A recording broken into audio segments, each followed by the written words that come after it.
할렐루야. 주 예수님 은혜 안에서 평안하셨습니까?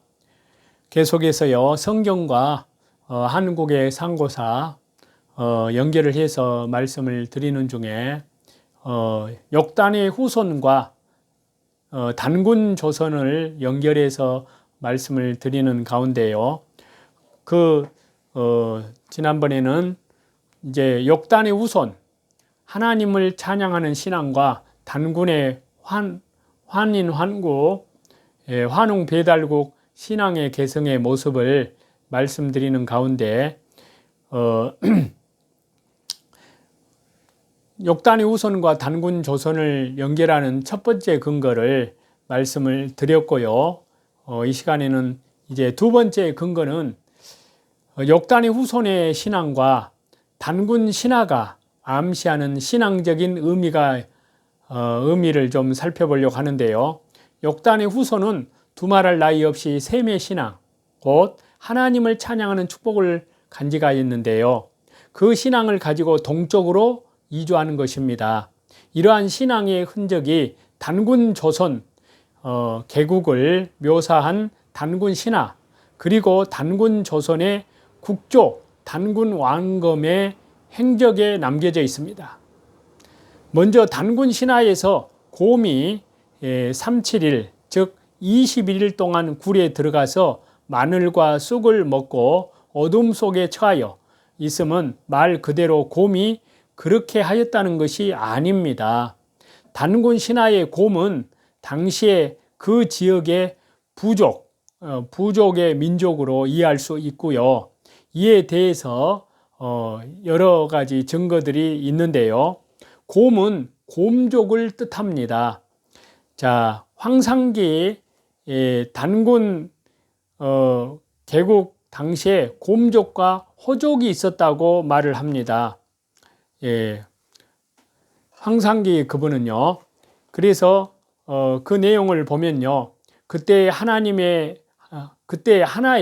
곰족과 호족이 있었다는 말이고, 하나의 곰족과 호족이라는 뜻은 오늘의 중앙아시아에 위치하고 있는 우랄산맥의 동쪽 천산산맥 덩커리산 천산 7200m에는 사람의 눈동자가 곰의 눈동자처럼 검은 빛을 지닌 민족이 살고 있었고, 우랄산맥의 서쪽 오늘의 코카스 지방에는 사람의 눈동자가 호랑이 눈동자처럼 새파란 눈동자를 지닌 민족이 살고 있었다는 뜻입니다. 라고 황상기 그분은 그렇게 말을 하고 있습니다. 그 다음에 곰은 곰족을 뜻하는 그 근거가요. 두 번째는 한민족의 기원 대탐사팀에 의해서요. 또한 고미족에 대해 증언을 했는데요. 특히 고미가 하나님과 관련된 표현이라는 사실입니다. 자, 한민족 기원 대탐사팀은요, 단군 설화에 나오는 곰의 이야기에 대해서 바로 고미족이라는 민족을 얘기하는 것이라고 하였습니다. 자, 그 내용을 보면요, 우랄 국립대학의 올가 고르치고바 교수는 먼 한국에서 우랄까지 고고학 교수를 찾아온 데 대해서 매우 놀라며 반가워했습니다.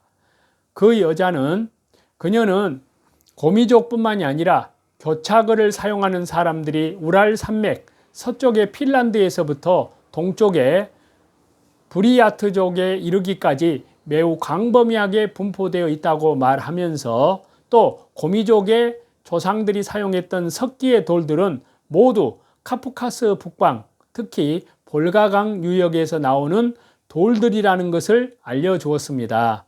또 언어학과의 드미트리 에바타치아나 교수에게서 곰이라는 말의 뜻이 하나님의 아들 또는 인간을 가리키는 것임을 알게 되었습니다. 일본에서는 곰을 구마다라고 하고 하나님을 감이라고 하며, 한국에서도 고마, 개마라는 말들이 남아 있습니다. 라고 말을 하고 있습니다. 자, 놀라운 것은요, 곰이라는 말의 의미가 바로 하나님의 아들이라는 사실입니다. 왜냐하면요, 하나님의 아들이라는 칭호가 바로 창세기에서 나오는 용어이기 때문입니다. 자, 창세기 6장 2절에 그 말씀이 나오는데요.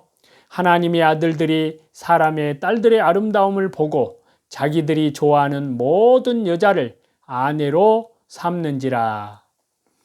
이 말씀에 나타난 것처럼요, 하나님의 아들이라는 용어는요, 노아의 때부터 내려온 용어입니다. 또 세 번째 근거는요, 삼국시대 백제 역사에도 고미족 관련 흔적이 남아 있습니다. 백제에 남겨진 흔적은요, 단군 조선의 개국신화의 곰 관련 내용과 일맥상통합니다. 삼국시대 백제는요, 곰을 매우 신성시했습니다. 고대 국어에서요, 고뭉자에 대응하는 고유어는요, 고무, 고마, 이러한 것인데요. 백제 제2의 수도인 웅지는 바로 당시에 고마, 웅, 나루, 진으로 불렸습니다. 금강의 금 또한 곰강의 사음입니다. 공주의 곰나루라는 명칭의 흔적이 남아 있습니다. 또 백제인이 건너가 세운 일본에서 시는 가미로 발음을 하는데 이 또한 곰을 가리킵니다. 자, 이 같은 백제의 역사, 유적에 남겨진 흔적 역시 곰이 말 그대로 전설 속의 이야기의 짐승, 곰이 아니라 신성시되는 대상 또는 조상, 어느 부족과 관련된 역사적 흔적임을 알 수 있게 합니다. 그 다음에 네 번째 근거는요, 러시아에도 곰을 숭상하는 고미족이 존재합니다. 자, 한민족 기원 대탐사팀, 국제창조사학회와 국민일보 공동 취재팀이 1997년 9월 3일에요. 고미족이 옛날부터 곰을 숭배하는 족속이라고 하였습니다. 이러한 사실은 바로 고미족들이 자신들은 곰의 후손이라고 생각하는 것으로 증명된다고 하였는데요. 페름 대학 역사학 마리아 페도 포바양 교수는요, 말하기를 이렇게 말했습니다. 이 지역은 옛날부터 곰을 숭배하는 풍속이 있었다면서 이러한 고고학적 사실을 입증해 주었다고 한민족 기원 대탐사팀에서 밝혔습니다. 곰이 사람으로 변화된 것은요, 사람이 된 것은 변화된 삶, 중생의 의미와 비교됩니다. 거듭나는 내용과 비교된다는 사실인데요. 이처럼 단군신화 곰이 당시에 그 지역의 종족, 부족을 나타내는 것이었다면요, 곰이 사람 되는 것은 변화된 삶의 의미로 해석됩니다. 이는 기독교 신앙의 중생, 즉 거듭남이란 표현에 비교가 됩니다. 또 곰이 사람됨에 환웅의 말을 듣고 37일, 21일 동안 쑥과 마늘만 먹은 것은 기독교 신앙에서 거듭난 삶을 살고자 말씀을 듣고 고난을 인내함과 비교됩니다. 자, 곰이 사람이 되기 위해서 행한 것은요, 환인 천재의 아들 환웅의 말을 들었던 것이고 그 가르침대로 37일, 즉 21일을 마늘과 쑥만 먹고 햇빛을 보지 않은 것입니다. 환인 천재 환웅의 말을 들은 것은 기독교 신앙에서 하나님의 아들이신 예수님 말씀 들음과 비교됩니다. 그리고 마늘과 쑥만 먹고 37일, 즉 21일 동안 햇빛을 보지 않으면 고난을 인내합니다. 즉 새로 세상의 풍요로움에 도취되지 않고 신실함과 인내로 고난을 견딤을 의미합니다. 이 또한 기독교 신앙의 가르침과 매우 흡사한 내용으로 비교될 만하는데요. 다니엘이 구약성경 다니엘에 보면 21일 동안 금식하는 것은 곰의 기도일과 같습니다. 자, 일반 은총 차원에서 형성된 것이긴 하지만요, 단군 신하에 암시된 이러한 신앙적인 의미, 또한 에벨의 두 아들 중에 욕단의 후손과 단군 조선을 연결 지을 수 있는 또 다른 근거입니다. 신약성경 요한계시록 19장 11절에서 21절 말씀을 보시겠습니다. 또 내가 하늘이 열린 것을 보니 보라 백마와 그것을 탄 자가 있으니 그 이름은 충신과 진실이라. 그가 공의로 심판하며 싸우더라. 그 눈은 불꽃 같고 그 머리에는 많은 관들이 있고 또 이름 쓴 것 하나가 있으니 자기밖에 아는 자가 없고 또 그가 피 뿌린 옷을 입었는데 그 이름은 하나님의 말씀이라 칭하더라. 하늘에 있는 군대들이 희고 깨끗한 세마포 옷을 입고 백마를 타고 그를 따르더라. 그의 입에서 예리한 검이 나오니 그것으로 만국을 치겠고 친히 그들을 철장으로 다스리며 또 친히 하나님 곧 전능하신 이의 맹렬한 진노의 포도주 틀을 밟겠고 그 옷과 그 다리에 이름을 쓴 것이 있으니 만왕의 왕이요 만주의 주라 하였더라. 또 내가 보니 한 천사가 태양 안에 서서 공중에 나는 모든 새를 향하여 큰 음성으로 외쳐 이르되 와서 하나님의 큰 잔치에 모여 왕들의 살과 장군들의 살과 장사들의 살과 말들과 그것을 탄 자들의 살과 자유인들이나 종들이나 작은 자나 큰 자나 모든 자의 살을 먹으라 하더라. 또 내가 봄에 그 짐승과 땅의 임금들과 그들의 군대들이 모여 그 말 탄 자와 그의 군대와 더불어 전쟁을 일으키다가 짐승이 잡히고 그 앞에서 표적을 행하던 거짓 선지자도 함께 잡혔으니 이는 짐승의 표를 받고 그의 우상에게 경배하던 자들을 표적으로 미혹하던 자라. 이 둘이 산채로 유황불 붙는 못에 던져지고 그 나머지는 말 탄 자의 입으로부터 나오는 검의 죽음에 모든 새가 그들의 살로 배불리더라 했는데요. 자, 성경은 심판이 일어날 시간에 대해서 분명히 언급을 하고 있습니다. 심판은 마태복음 25장 31절에요. 인자가 자기 영광으로 올 때에 일어날 것입니다.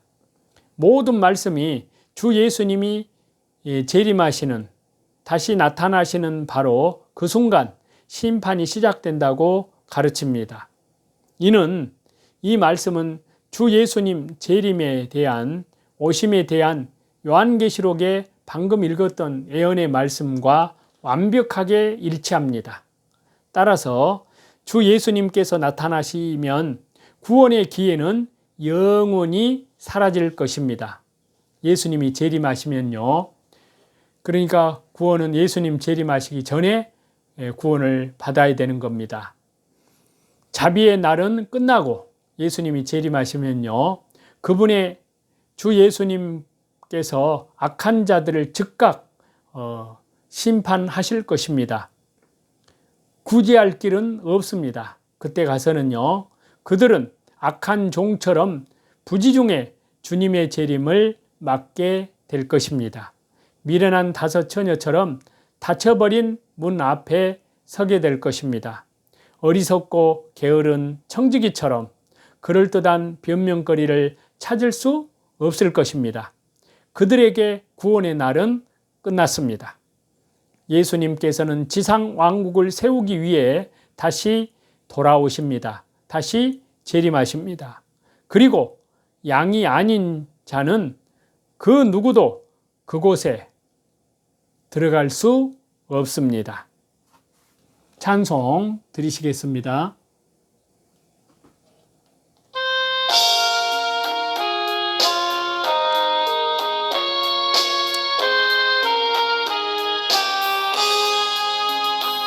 십자가를 질 수 있나 주가 물어 보실 때 죽기까지 따르오리 성도 대답하였도